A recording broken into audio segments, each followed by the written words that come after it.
बढ़ते हैं अगले श्रृंखला के लिए। ये बहुत ज्यादा महत्वपूर्ण है। अगर हम कहें उत्तराखंड के बजट की जब हम बात करें 2025 और 26 की जब हम बात करते हैं, इसको थोड़ा सा ध्यान में रखिएगा। ठीक है दोस्तों, देखिए उत्तराखंड सरकार ने वित्तीय वर्ष जो था आपका 25-26 के लिए यहाँ पर कितने करोड़ रुपए का यहाँ पर बजट जारी किया गया है, यहाँ पर देख पा रहे होंगे। इकाई, ढाई, सैकड़ा, हजार, 10,000, लाख, 10 लाख करोड़, 10 करोड़, 10,000, 10 करोड़, 10,000 करोड़, 1175.33 करोड़ रुपए का यहाँ पर क्या करा, बजट यहाँ पर जारी किया गया। इसका उद्देश्य जो ये बजट जो जारी किया गया था, इसका जो मेन उद्देश्य है आर्थिक स्थिरता और सुनिश्चित करते हुए बुनियादी जो ढांचे हैं वो कहीं ना कहीं उनको मजबूत करने का ये इसका बिंदु था।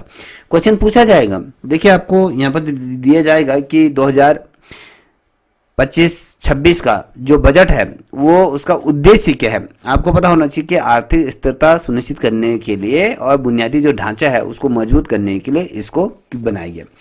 ठीक है, अब प्रमुख बिंदु क्या है इसमें, बजट प्रस्तुति और विजन की अगर हम बात करते हैं तो किस आधार पर ये बजट को जारी किया गया है, इसका उद्देश्य क्या है, इसका ठीक है, इसका विजन क्या है। देखिए अगर हम कहें तो आपके राज्य वित्त मंत्री की जब हम बात करते हैं तो देहरादून में जब राज्य विधानसभा में अगर कहें तो यहाँ पर जैसे मैंने कहा 10,000 करोड़ की अगर हम बात करें तो यहाँ पर एक इकाई, ढाई, सैकड़ा, हजार, 10,000, लाख, 10 लाख करोड़, हम कहें 10,000 करोड़ की अगर हम बात करते हैं तो यहाँ पर आप ये देख पा रहे होंगे। तो इतना बजट ये पेश किया गया है इस बार, इसको थोड़ा सा देख लीजिए, इस डिजिट को आप याद कर लीजिए। ठीक है, और बजट में राज्य के आर्थिक बुनियादी ढांचे के हमने कहा कि इसके लिए इसको मजबूत किया गया है और एक व्यापक यहाँ पर रोड मैप की रूपरेखा यहाँ पर प्रस्तुत की गई है कि यहाँ पर हम की ये जो धनराशि है, इस धनराशि को किस किस जगह पर हम फोकस करके इनको क्या करेंगे, खर्च करेंगे। यहाँ पर अगर जो क्षेत्रीय फोकस किस में रखा गया, सरकार ने जो बजट जारी किया गया है उसके आधार पर अगर हम देखें तो सरकार ने कृषि क्षेत्र पे, औद्योगिक क्षेत्र पे और साथ ही ऊर्जा के क्षेत्र पे और बुनियादी ढांचे जो भी हैं और कनेक्टिविटी को बेहतर जो सड़क जो मार्ग है जो भी कनेक्टिविटी से रिलेटेड है और पर्यटन और आयुष को प्राथमिकता यहाँ पर दी गई है, तो याद रखिएगा। और विकास को बढ़ावा देने के लिए शिक्षा जैसे स्वास्थ्य और बुनियादी सुविधाओं और ग्रामीण विकास पर भी इसमें जोर दिया गया। अब देखिए यहाँ पर आप देख पा रहे होंगे यहाँ पर क्या कह रहा है, ये राजस्व एवं प्राप्तियों की अगर बात करें तो आपको पता है यहाँ पर जो टोटल बजट जारी किया गया है इकाई, ढाई, सैकड़ा, हजार, 10,000, लाख, 10 लाख करोड़, या अगर हम कहें यहाँ पर 10,000 करोड़ रुपए की जब हम बात करते हैं तो इतना बजट इस बार ये जारी किया गया है। और राजस्व प्राप्तियां अगर हम कहें इस बार पूछा जाएगा 2025-26 में जो राजस्व प्राप्तियां हुई थी कितने करोड़ की है, तो ये आपको पता होना चाहिए। यहाँ पर 62,540.24 करोड़ रुपए की यहाँ पर क्या हुई थी, यहाँ पर ये प्राप्तियां यहाँ पर हुई थी। और पूंजीगत प्राप्ति जो हुई थी 38,494.21 करोड़ रुपए की यहाँ पर क्या हुई थी आपकी पूंजीगत। ये दो चीजों को भी याद रखिए, बहुत ही ज्यादा महत्वपूर्ण है। और अगर हम राजस्व कर का योगदान की अगर हम बात करते हैं तो यहाँ पर आप देख पा रहे होंगे 39,917.74 करोड़ रुपये यहाँ पर अनुमान यहाँ पर लगाया गया था। और गैर राजस्व की जब हम बात करते हैं तो यहाँ पर आपको 26,622.8 करोड़ रुपये रहने की यहाँ पर अनुमान लगा। अब देखिए समावेशी विकास के लिए ज्ञान मॉडल यहाँ पर प्रस्तुत किया कि सभी को इसको लेके चलने की बात करें, सभी क्षेत्रों में या कहीं सभी को एक साथ लेके इस बजट में ये देखने को मिल रहा है। तो यहाँ पर जो दिया गया है ज्ञान मॉडल दिया गया है, तो यह बजट ज्ञान मॉडल पर आधारित है। क्वेश्चन पूछा जाएगा उत्तराखंड का 2025-26 का जो बजट है वो किस पर आधारित है, तो ये ज्ञान मॉडल पर आधारित है। तो याद देखिएगा क्वेश्चन पूछा जाएगा किस वर्ष का बजट को ज्ञान मॉडल के आधार पर निर्धारित किया गया था, तो आपको बताना 25-26 का ये रखा गया। इसको निम्नलिखित चीज़ों में इसमें ध्यान केंद्रित किया गया है। जैसे हमने कहा कि भैया गरीबी को दूर करना है, युवा हो गया, अन्नदाता अगर हम बात करें, और साथ ही नारी को इसमें क्या कह रहा है, इसको मॉडल बना के ज्ञान मॉडल पे रखा गया। अगर हम देखें यहाँ पर उद्योग और स्टार्टअप को बढ़ावा दे रहा है, इस बजट में कहा गया कि हम जो उद्योग और साथ ही स्टार्टअप को भी हम बढ़ावा देंगे। औद्योगिक विकास और उद्यमिता को समर्थन देने के लिए बजट में कुछ निम्नलिखित चीज़ें शामिल की गई हैं। MSME उद्योगों के लिए गए 50,000 करोड़ रुपये, 50 करोड़ रुपए की धनराशि यहाँ पर जारी की गई। और मेगा उद्योग नीति के लिए यहाँ पर 35 करोड़ रुपया जारी किया। स्टार्टअप प्रोत्साहन, अगर कोई स्टार्टअप प्रोत्साहन की अगर हम बात करें तो यहाँ पर 30 करोड़ रुपए की यहाँ पर धनराशि आवंटित की गई। अब यहाँ देखें आर्थिक जो विस्तार को बढ़ावा देने के लिए मेगा परियोजना, अगर हम परियोजना योजना के अंतर्गत अगर हम देखें तो यहाँ पर आपके 500 करोड़ रुपए यहाँ पर जारी किए गए हैं। तो याद रखिए क्वेश्चन पूछा जाएगा कि मेगा परियोजना योजना के अंतर्गत सरकार द्वारा कितने धनराशि यहाँ पर जारी करी गई है। तो आपको पता होना चाहिए कि 500 करोड़ रुपए की यहाँ पर धनराशि जारी कर दी गई है। अब यहाँ पर आप देख पा रहे होंगे तो ये कहता है कि क्षेत्रवार अगर हम इस बजट को आवंटन करें तो यहाँ पर आप देख पा रहे हो जल संसाधन और सिंचाई विभाग के अंतर्गत इसको हम करें तो यहाँ पर जैसे जमरानी बांध हो गया, सौंग बांध हो गया, लखवाड़ा परियोजना हो गया, इसके लिए भी धनराशि यहाँ पर आवंटित की गई है। और राज्य के लिए अगर हम कहें विशेष जो पूंजी सहायता के अंतर्गत अगर 1500 करोड़ रुपए की यहाँ पर धनराशि जारी की गई है। और जल मिशन के अंतर्गत ये बहुत महत्वपूर्ण है, यहाँ इसको देख लीजिए उत्तराखंड सरकार द्वारा 2025-26 में जल मिशन के अंतर्गत कितने रुपए की धनराशि यहाँ पर जारी की गई है। तो यहाँ पर आप देख रहे हैं 1843 करोड़ रुपए यहाँ पर क्या करते हैं जल मिशन के अंतर्गत जारी किए। और शहरी जल आपूर्ति सुधार के लिए कितना, ये दो चीज़ों को याद रख लीजिएगा, बहुत ही महत्वपूर्ण, नोट डाउन करते चलिएगा कि जल जीवन मिशन की जब हम बात करते हैं तो यहाँ पर 43 करोड़ रुपए यहाँ पर जारी किए थे। अब वहीं पर शहरी विकास की जब हम बात करते हैं वहाँ पर शहरी में जल आपूर्ति की सुविधाओं के लिए हम कहा कि यहाँ पर 100 करोड़ रुपए की यहाँ पर बजट जारी कर दिया गया। वहीं पर अगर आप सड़क परियोजना की अगर बात करें, सड़क परियोजना, परिवहन और बुनियादी ढांचे की जब हम बात करते हैं तो यहाँ पर क्या है तो 200 किलोमीटर की नई सड़कें बनाई जाएंगी। क्वेश्चन पूछा जाएगा कि वित्तीय वर्ष 2025-26 के अंतर्गत कितने किलोमीटर की नई सड़कें यहाँ पर बनाई जाएंगी, कितने किलोमीटर की नई सड़कें बनाई जाएंगी। क्वेश्चन बनेगा तो आपको ये पता होना चाहिए कि भैया यहाँ पर 220 किलोमीटर की सड़कें यहाँ पर बनाई जाएंगी। क्वेश्चन कहीं से भी बन सकता है, तो यह देखिएगा ये क्वेश्चन यहाँ पर बना।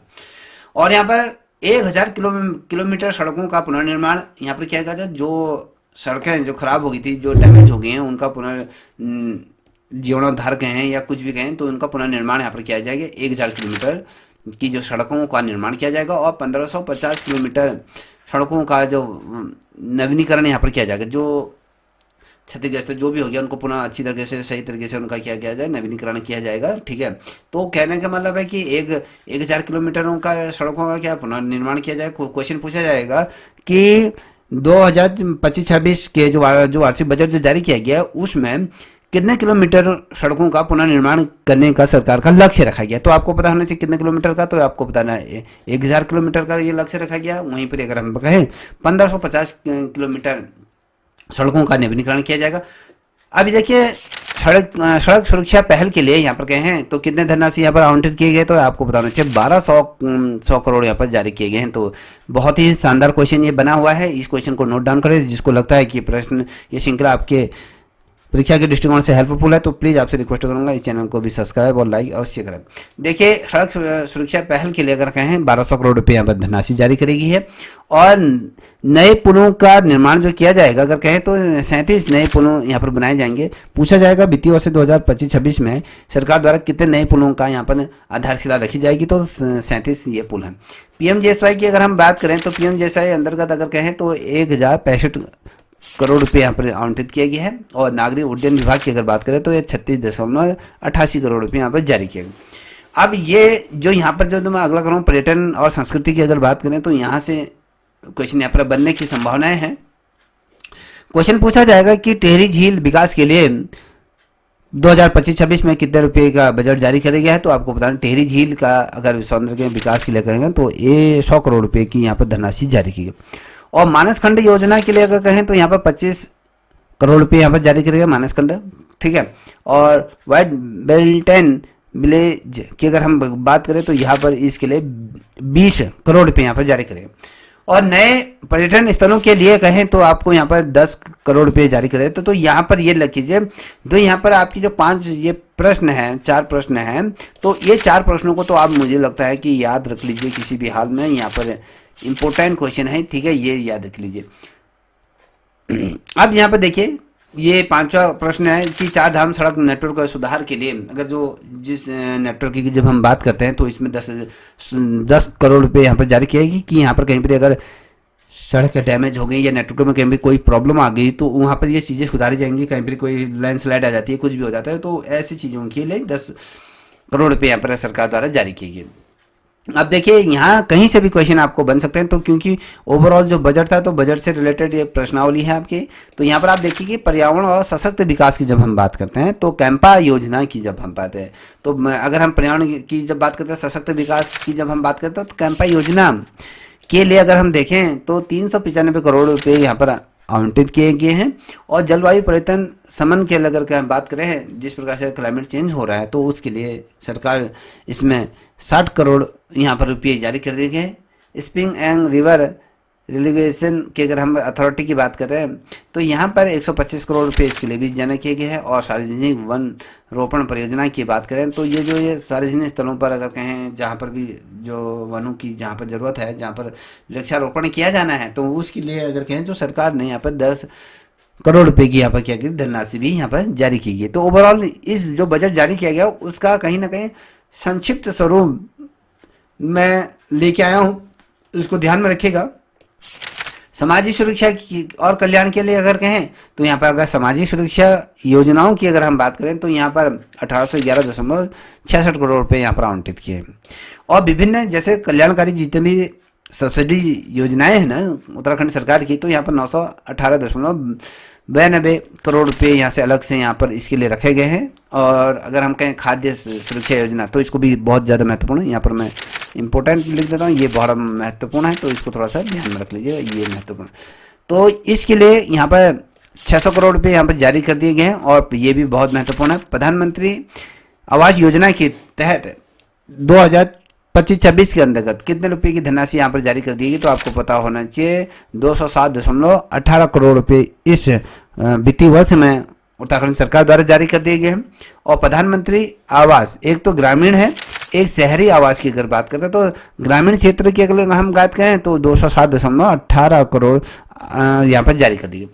वहीं पर अगर हम बात करते हैं आपसे कि प्रधानमंत्री आवास योजना शहरी अगर कहें तो यहाँ पर 54.12 करोड़ रुपये यहाँ पर इसके लिए जारी कर दिया। EWS आवास की अगर हम कहें जो आर्थिक रूप में जो कमजोर वर्ग की अगर हम बात करते हैं तो उनके लिए यहाँ पर अनुदान जो है 25 करोड़ रुपये यहाँ पर जारी कर दिया। और निम्न आय वाले परिवारों के लिए जो रसोई गैस के लिए जो सब्सिडी की अगर बात करते तो यहाँ पर 55 करोड़ रुपये इसके लिए जारी कर दिया। और पर्यावरण मित्र यो बीमा योजना के लिए 2 करोड़ यहाँ पर जारी कर दिया है। ये क्वेश्चन बनेगा, बहुत बहुत अच्छा प्रश्न है कि पर्यावरण मित्र बीमा योजना के लिए उत्तराखंड सरकार द्वारा कितने धनराशि यहाँ पर जारी करी है, 2 करोड़ रुपये यहाँ पर जारी करी है। और राज्य परिवहन बसों में मुफ्त यात्रा करने के लिए सरकार कितने रुपए की धनराशि यहाँ पर जारी कर दी, जिनकी भी जो हैंडीक्राफ्ट लोग होते हैं या फिर 60 साल से ऊपर के जो होते हैं बुजुर्ग लोग होते हैं, कुछ यहाँ पर मुफ्त सेवा के लिए यहाँ पर बसें में वो सीटें आवंटित होती हैं। तो यहाँ पर अगर हम देखें तो 40 करोड़ रुपये इस बार जारी करें। और खाद्यान्न भोजन अगर राज्य खाद्यान्न योजना की अगर हम बात करें 10 करोड़ रुपये यहाँ पर भी जारी किए गए हैं सरकार द्वारा, इसको भी देखिए। अंत्योदय जो राशन कार्ड हैं धारकों को नमक पर सब्सिडी देने के लिए यहाँ पर 34.46 करोड़ रुपये दिए हैं। क्वेश्चन पूछा जाएगा कि अंत्योदय राशन कार्ड के अंतर्गत जो जिन लोगों का कार्ड है नमक पर कितनी सब्सिडी देने के लिए इस बार सरकार द्वारा धनराशि जारी की गई है, तो 34.36 करोड़ रुपये तो इस बार इसमें जारी कर दिए। अब यहाँ पर आप देख पा रहे होंगे, कहता है कि विकास पर रणनीति पे क्या ध्यान दिया गया है। तो देखिए जो ये बजट है इस बार जो है समग्र विकास और सशक्त विकास का ये लक्ष्य इसके बाद है कि इसके प्रति राज्य सरकार क्या है कटिबद्ध है, अगर क्या प्रतिबद्धता को दर्शाती है। और जो बुनियादी ढांचे जैसे मैंने कहा था आपको कि जैसे सामाजिक कल्याण हो गया, पर्यावरण हो गया, आर्थिक स्तरों पर जोर दिया जाएगा। और ये लक्ष्य रखा गया है कि उत्तराखंड के जितने भी निवासी हैं उनको कहीं ना कहीं उत्तराखंड में ही जीवन यापन करने की गुणवत्ता में कहीं ना कहीं सुधार लाने का ये कहीं ना कहीं जरिया इससे दिया जाएगा इस बजट के द्वारा। तो ये याद रखिए। अब यहाँ पर आप देख पा रहे होंगे, कहता है कि प्रधानमंत्री सड़क योजना, ये भी बहुत महत्वपूर्ण प्रश्न है दोस्तों, इसको ध्यान से देखिएगा। अगर हम कहें प्रधानमंत्री सड़क योजना की जब बात करते हैं, ये जो है ये केंद्र सरकार की योजना है, ठीक है। तो जिसे में से संबद्ध ग्रामीण बस्तियों और बारहमासी सड़कों में जो प्रदान किया गया था, ये शुरू किया गया उस टाइम पर। योजना मूलतः अगर कहें 100% केंद्र सरकार की पहल पर की गई थी, और वित्त की अगर बात करें 2015-16 की में कहें तो वित्तीय पोषित केंद्र और राज्य सरकार के बीच इसमें क्या हो गया था कि भैया जो इसमें केंद्र सरकार आपके 60% केंद्र सरकार देगी धनराशि, 40% के अनुपात में क्या करता है राज्य सरकार इसको अपनी तरीके से इसमें देगी धनराशि। तो इसके अंतर्गत अगर हम देखें जो ये योजना है, इसके विभिन्न चरण अभी तक हो चुके हैं। अन्य चरणों में अगर कहें तो यहाँ पर 8 लाख, यहाँ पर देख पा रहे हो इकाई, ढाई, सैकड़ा, हजार, इकाई, ढाई, सैकड़ा, हजार, हजार, लाख, यहाँ पर 8 लाख किलोमीटर सड़क, ग्रामीण सड़क यहाँ पर बनाई गई हैं, और यहाँ पर 1,80,000 बस्तियाँ इसमें जोड़ दी गई हैं। तो इस योजना प्रधानमंत्री सड़क ग्रामीण योजना के अंतर्गत जो विभिन्न चरणों में कितने किलोमीटर की सड़क यहाँ पर बनाई गई हैं, तो आपको बताना था 8 लाख किलोमीटर की यहाँ पर सड़क निर्मित कर चुके हैं। और कितने बस्तियों को इसके अंतर्गत जोड़ा गया है, तो आपको बताना है 1,80,000 बस्तियों को इसके अंतर्गत जोड़ा गया।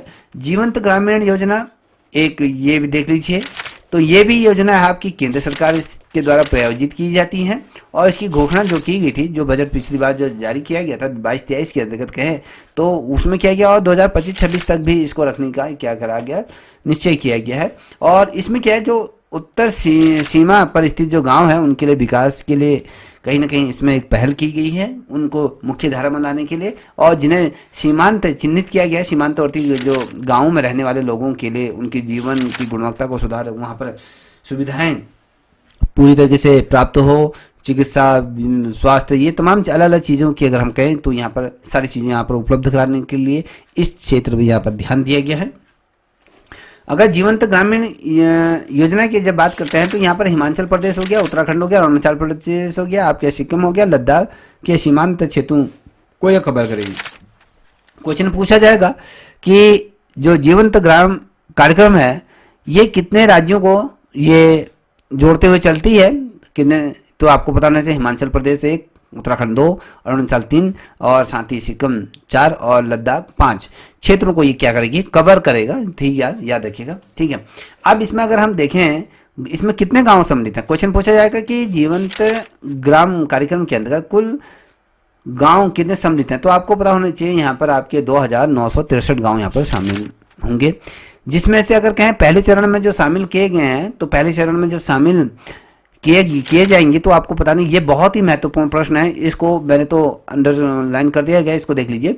तो पहले चरण में अगर हमने कहा था आपसे कि भैया 2,963 गांव तो इसमें शामिल किए गए हैं, मगर इसमें अगर हम देखें जो पहले चरण में जो गाँव को इसमें सम्मिलित किया जाएगा वो आपके 663 गांव इसमें लिए जाएंगे। और अगर हम देखें जिला प्रशासन द्वारा जो ग्राम पंचायतों की सहायता से जीवंत ग्राम कार्यक्रम यहाँ योजनाएं यहाँ पर चलाई जा रही हैं, ठीक है, यहाँ पर चलाई जाएंगी। और सीमांत क्षेत्रों की जब हम बात करते हैं, सीमा क्षेत्र विकास कार्यक्रम के साथ इसको समन्वय नहीं होगा, ये क्या अगर कहें जितने भी सीमांत क्षेत्रों में जो कार्यक्रम चलते हैं तो उसके साथ इसको सामंजस्य इसके साथ नहीं होगा, इसमें कहा गया, तो याद रखिएगा। अब यहाँ पर अगला टॉपिक आप देख पा रहे होंगे, ये टॉपिक भी आपके परीक्षा के दृष्टिकोण से महत्वपूर्ण है। यह कहता है कि उत्तराखंड में दुनिया का दूसरा सबसे बड़ा ऊंचा क्या ट्रैक बनने जा रहा है। ठीक है, दुनिया का, उत्तराखंड में दुनिया का दूसरा सबसे ऊंचा ट्रैक यहाँ पर बना है। देखिए, प्रधानमंत्री मोदी जी ने उत्तराखंड को शीतकालीन यात्रा का उद्घाटन करने के लिए यहाँ पर आपके अगर कहें 27 फरवरी 2025 को ये गंगोत्री इन्होंने क्या ये आए थे, यहाँ पर इनका द्वारा हुआ था। ठीक है, और मुखबा हर्षिल कस्बे में अगर कहें जो हर्षिल का जो कस्बा है, तो वहाँ पर भागीरथी नदी के तट पर अगर हम कहें गंगोत्री जो तीर्थ स्थल में एक रास्ते में एक स्थित छोटा सा गांव है, ये मुखबा करके है, मुखबा ये गांव है, तो ये हर्षिल के आसपास है। तो ये समुद्र तल से अगर हम इसकी ऊंचाई की बात करें तो 2620 मीटर की ऊंचाई पर ये स्थित है। ठीक है, अब इसमें क्या करा है, ये जनकताल जो है ट्रैक, जनकताल ट्रैक की आधारशिला प्रधानमंत्री जनकताल ट्रैक की आधारशिला ये इनके द्वारा रखी गई है। तो याद रखिएगा, क्वेश्चन पूछा जाएगा जनकताल ट्रैक की आधारशिला किसके द्वारा रखी गई थी, तो प्रधानमंत्री मोदी जी द्वारा। जो दुनिया का अगर कहें दूसरा सबसे ऊंचा ये ट्रैकिंग रूट होगा, ठीक है। दूसरा ये सबसे दुनिया का जो सबसे क्या होगा ऊंचा, ये कहें ट्रैकिंग रूट ये होगा। पर्यटन के दृष्टिकोण से अगर हम देखें तो कई साहसिक गतिविधियों की योजनाएं इसके अंतर्गत बनाई गई हैं। उत्तराखंड की अगर हम बात करें तो पर्यटन विकास बोर्ड की अगर हम बात करते हैं, WTDB की अगर हम बात करें तो तनाव बंधन तत्वाधान की अगर कहें जादुंग तक मोटर बाइक्स और रैली की जाएगी। इसमें जो मोटर बाइक होती है जो पहाड़ों पर जो चलती हैं तो उसका यहाँ पर आयोजन किया जाएगा, उसका खेलों का भी यहाँ पर उद्घाटन। और भारत तिब्बत सीमा पुलिस द्वारा जो नीला पानी से मुलिंगला बेस तक एक ट्रैकिंग अभियान भी यहाँ पर चलाया जाएगा, याद रखिएगा। ये कहते हैं कि इससे पर्यटन को बढ़ावा मिलेगा और साथ ही टिकाऊ पर्यटन प्रथाओं को के माध्यम से क्षेत्र में आर्थिक वृद्धि की न कहीं उम्मीद इसके अंतर्गत लगाई गई है। अगर हम कहें सांस्कृतिक महत्व क्या है इसका, प्रधानमंत्री के जो मुखवा स्थित जो गंगा मंदिर है उसमें पूजा अर्चना की संभावना यहाँ पर की गई थी, वहाँ पर उनके द्वारा पूजा अर्चना की गई थी, जहाँ पर भी प्रधानमंत्री मोदी जाते हैं कहीं ना कहीं वो तीर्थ स्थल के रूप में बन जाता है। तो कहीं ना कहीं वहाँ पर भक्तों का तांता लगना शुरू हो जाता है। तो बेसिकली याद है गंगा मंदिर की पूजा अर्चना की गई थी। अब जनक ताल ट्रैक की अगर रखें तो ये याद रखिए उत्तराखंड में स्थित है। जनकताल अगर कहें कितने फीट की ऊंचाई पर ये है पहुंच जाता है तो ये अगर 17,716 फीट की ऊंचाई तक ये पहुंचता है और ये दुनिया का दूसरा सबसे बड़ा ट्रैक, दूसरा ट्रैक ये है। और ट्रैकर्स गढ़वाल हिमालय के लुभाव दृश्य है, जो अद्वितीय वनस्पति या जो यहाँ की जो हिमनद हैं या झीलें हैं, यहाँ रास्ते हैं, पारंपरिक गांव हैं, यहाँ पर जो संस्कृति है इनकी झलक कहीं ना कहीं हमें इसमें ट्रैक देखने को मिलेगी। 12 किलोमीटर का जनक ट्रैक साहसी यात्रा को कहीं ना कहीं उबड़ खाबड़ ऊंचे इलाकों से होते हुए बर्फ की जो ढली हुई जो चोटियाँ हैं उनसे घिरी हुई एकांत झील तक ये ले जाता है। तो याद रखिएगा कि ये क्वेश्चन पूछा जाएगा जो जनक ताल ट्रैक है ये कितने किलोमीटर का है, आपको पता होना चाहिए कि 12 किलोमीटर का ये दोस्तों ये है, ठीक है। पहले यहाँ पर कह रहे हैं कि पहले सैन्य उपस्थिति के कारण प्रतिबंधित ये क्षेत्र था, अब पर्यटन के लिए खोल दिया। पहले ये क्षेत्र में कोई भी पर्यटन या कोई भी जो लोग होते हैं कोई भी इस क्षेत्र में नहीं जा सकता है क्योंकि आर्मी के अंतर्गत था, तो यहाँ पर चीज़ें बैन थी। तो अब ये खोल दिया गया है। अब अपनी अछूती सुंदरता से लोगों को ये लुभा रहा है कहीं ना कहीं जो इसके जो यहाँ पर सुंदरता थी, जो लोग अब हर्षिल के रूप में बहुत ज़्यादा विख्यात हो चुका है। और ये बुग्बा वाले जो हम क्षेत्र कह रहे हैं तो कहीं ना कहीं यह पर्यटन के दृष्टिकोण से यहाँ पर आर्थिक तौर पे राज्य को कहीं ना कहीं विस्तार मिलेगा और यहाँ के जनमानस को जो यहाँ के जो लोग हैं उनको भी कहीं ना कहीं रोजगार की संभावना इससे खुल जाएंगी। और उत्तराखंड सरकार ने घरेलू अंतर्राष्ट्रीय साहसी पर्यटकों को आकर्षित करने के लिए जातुंग, नेलोंग और सोनम घाटी के साथ साथ इस मार्गों को विकसित करने की योजना भी बना ली है, ठीक है। तो आई थिंक मुझे लगता है कि ये वाला कॉन्सेप्ट आपका क्लियर हो गया। तो यहाँ से भी आपके निश्चित रूप में क्वेश्चन बनेंगे, तो इस चीज़ को हमेशा ध्यान में रखिए, चलिए ठीक है। अब बात करते हैं अगले टॉपिक की। ये टॉपिक बहुत बड़ा ही मार्मिक टॉपिक है, इसको ध्यान में रखिएगा। ये कहता है कि उत्तराखंड में बाहरी लोगों को कृषि भूमि खरीदने पर रोक लगा दी। जैसे आपको ये पता है कि भू कानून की यहाँ पर बहुत अधिक मांग यहाँ पर उठ रही थी, तो उसको मद्देनजर रखते हुए तो यहाँ पर ये चीज़ है। तो उत्तराखंड मंत्रिमंडल ने एक मसौदा कानून को मंजूरी यहाँ पर दी गई है। तो जो हरिद्वार और उधम सिंह नगर को छोड़ दिया जाए, तो यहाँ पे जो 13 जिले हैं, 13 जिलों में से अब हम कहें तो 2 जिले छोड़ दिए गए, हरिद्वार और उधम सिंह नगर को छोड़ दिया। तो 11 जो जिले बचते हैं, तो राज्य के गैर निवासी द्वारा क्या करें कृषि और बागवानी भूमि को खरीदने पर यहाँ प्रतिबंध लगा। अब देखिए जो लोगों की यहाँ पर कृषि भूमि है, उस कृषि भूमि को कोई भी राज्य के जो बाहर जो रहने वाला जो है परदेसी, तो वो यहाँ पर जमीन नहीं ले सकता है। मगर कौन सी जमीन नहीं ले सकता है, वो तो कृषि योग्य और बागवानी वाली जो जमीन है, और जमीन तो खरीद ही सकता है ना। अब ये कहीं वो नहीं हुआ भैया कान उल्टा पकड़ा, मगर यहाँ पर कोई चीज़ें नहीं हुई, ठीक है। अगर आप बंजर भूमि है तो उसको तो आप रिसोर्ट के लिए या किसी के लिए तो वहाँ पर बेच देगा ना। तो जहाँ पर आपकी फसलें नहीं रहा, उत्तराखंड में अगर हम देखें तो ये तो हमारा उत्तराखंड क्या है, अब मानसून पे डिपेंड कर रहा है। तो उत्तराखंड के पहाड़ी क्षेत्र में देखें तो बंजर भूमि हो चुकी है, ना वहाँ कृषि होती ना कुछ होती है। तो अब ये सारी चीज़ें। अब ये कहता है कि भूमि खरीदने पर प्रतिबंध, जिला मजिस्ट्रेट के पास अब भूमि खरीदने को मंजूरी देने का अधिकार होगा। अगर किसी अधिकार का यह मंजूरी देने का अधिकार नहीं होगा। ये कहता है कि पहले जिला मजिस्ट्रेट के पास होता था कि भूमि खरीद को मंजूरी देने का यहाँ पर अधिकार होता था, अब ये जिला मजिस्ट्रेट डीएम से हटा दिया गया है। अब यहाँ पर देखिए राज्य के गैर निवासियों को धोखाधड़ी और अनियमितताओं को रोकने के लिए यहाँ पर भूमि खरीदने से पहले एक हलफनामा आपको प्रस्तुत करना होगा, जिसकी अंतिम मंजूरी राज्य प्रशासन के द्वारा दी जाएगी। अगर सही तरीके से चीज़ें हैं तब तो आप ज़मीन खरीद लोगे, अगर नहीं होगा तो वहाँ पर आपकी ज़मीन नहीं बिकेगी। अब ये कहता है कि ऑनलाइन निगरानी रखी जाएगी, गैर निवासियों से जुड़े हुए जो भूमि लेन देन के रिकॉर्डों को किया गया जाए और पारदर्शिता को सुनिश्चित करने के लिए यहाँ पर समर्पित पोर्टल यहाँ पर बनाया गया है। तो यहाँ पर आप देख पाओगे कि इसकी भूमि क्या है। अब यहाँ पर भूमि उपयोग के सख्त नियम है। नगर पालिकाओं की जब हम बात करें, नगर पालिका सीमा के भीतर भूमि उपयोग निर्धारण नियमों के अनुसार किया जाएगा और उल्लंघन के परिणाम उसमें भूमि सरकार उस पर कब्जा किया जाएगा। अब देखिए हिमाचल प्रदेश की तुलना की गई है, तो हिमाचल प्रदेश में गैर कृषि स्वतंत्र रूप से कृषि भूमि नहीं खरीद सकते हैं, लेकिन सरकार वे सरकारी अनुदान के से अगर हम बात करें जैसे उद्योग या पर्यटन या बागवानी के लिए अधिकृत किया जा सकता है। तो यह देखिए अब यहाँ पर कह रहे हैं कि सरकार का रुख क्या है। यहाँ पर जो नया मसौदा बना हुआ है, राज्य के संसाधनों और प्रकृति जो सांस्कृतिक विरासत और नागरिकों के अधिकारों की रक्षा करेगा और साथ ही राज्य की जो मूल पहचान उसको बनाए रखने में कहीं नहीं महत्वपूर्ण है। अगर आप देख पा रहे हो कि जिस तरीके से आज उत्तराखंड में भारी लोगों का यहाँ पर क्या हो गया, बहुत अधिक यहाँ पर भारी वासिंदे आ चुके हैं। इससे क्या है, हमारे पहाड़ की जो संस्कृति है, धरोहर है, कहीं ना कहीं वो छिन्न भिन्न हो रही है।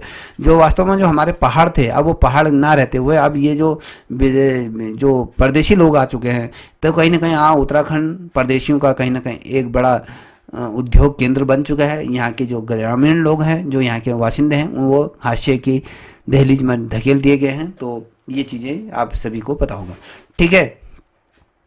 अब यहाँ पर जब देख पा रहे होगे दोस्तों, तो यहाँ तक आप लोग समझ गए होंगे मुझे जहाँ तक लगता है। तो इससे आगे की जो श्रृंखला है तो आपके सामने मैं निरंतर लेते हुए आऊँगा। अगर आपको ये श्रृंखला अच्छी लगी हो तो प्लीज़ इस चैनल को भी लाइक शेयर सब्सक्राइब अवश्य करें, साथ ही अपने दोस्तों को साझा करें। तब तक इतना ही, जय हिंद, जय भारत।